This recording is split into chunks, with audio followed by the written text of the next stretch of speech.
Hey guys, how's it going? Welcome back to the Kiwi Lads channel. In this video, I'll be trying my best to predict 10 players who are 100% going to be selected for the All Blacks when the squad is announced. But thank you all very much for tuning in. Hang on, that's the outro. Nonetheless, let's get straight into this video. Right, so this concept is kind of going off what I did for another video, which was 10 possibilities of making their way into the All Blacks. In this one, it is going to be 10 players that I feel I could almost guarantee make their way into the All Blacks. This is a tough one though. Of course, if there are any late injuries that I don't know about, it's probably going to be wrong, but we'll see how we go. First of all, though, we will start with our forwards that we have got. I have got two forwards that I am guaranteeing to be in the All Blacks, and that is going to be Akirawani, first of all, been playing very well for the Blues since returning to his injury, and also seemed to have quite the impact for the All Blacks last year in the Rugby Championship.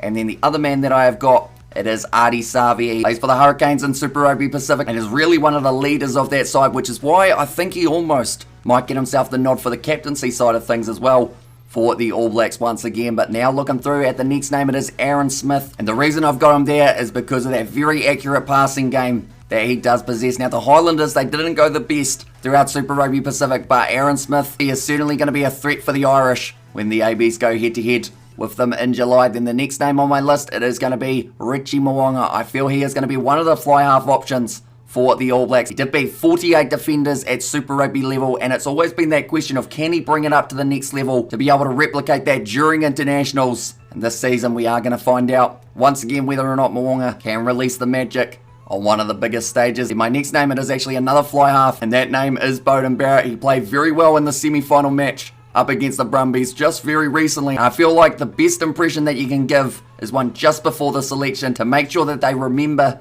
how good your form is. And I think Bowden Barrett has been able to do that in a very good couple of performances recently. Anytime it's a finals game of rugby, that man steps up. And I feel like international level for him is no different. Then another Barrett on my list, it is Jordy Barrett. Whether or not Ian Foster wants to play him at fullback, maybe he tries him at inside centre. I'm not too sure what the plan will be for Jordy Barrett yet, but he played very well last year for the All Blacks and was extremely good under the high ball, which could be very handy for the All Blacks in their upcoming matches. Then the next name on my guaranteed list, it is Akirawani. Now, if I had said that name a couple weeks ago, it would have been questioned because he did have some sort of hamstring injury, I believe it was, but luckily he has recovered and he is now back. The other side of things is Super Rugby finals have not taken place yet. Some of these players could end up injured before we get into the All Blacks matches, but luckily the squad is announced tomorrow, so that will mean that I will either have 100% or maybe about 80 or 90. I'm hoping at least 8 out of 10 of these names are going to be in there, if not all 10 out of 10. In the next name on my list, it is Severese. He was able to get himself 9 tries, third equal in Super Rugby Pacific. And then for clean breaks, he was first in the competition with 16. So he can really use that speed down the wing. And as soon as I think of that right wing side, currently it seems like the more talked about position is the left wing, who will be able to fill in that gap. But Severese, I think, will have a majority of that number 14 jersey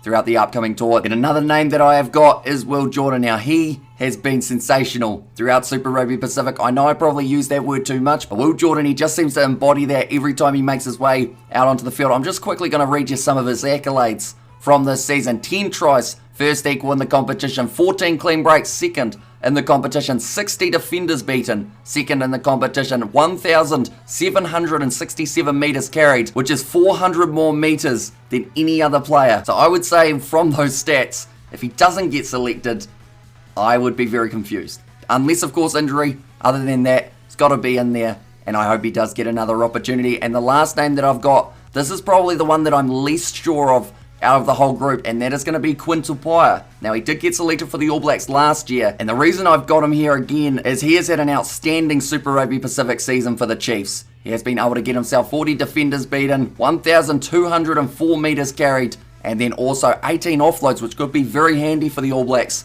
in that midfield, because we've seen already that the Irish, they love an offload, whether it is going to be Robbie Henshaw, Gary Ringrose, any of those centre options. They are going to be able to keep that ball alive and keep it going at a high tempo, which is what the All Blacks will also need to look to do if they do want to try and counter the Irish speed that they do have at the rucks. But that is going to be the last name on my list of 10. Do let me know who you feel is a guarantee to get selected for the All Blacks in the comments below. But thank you all very much for tuning in, and I will see you all for the next one.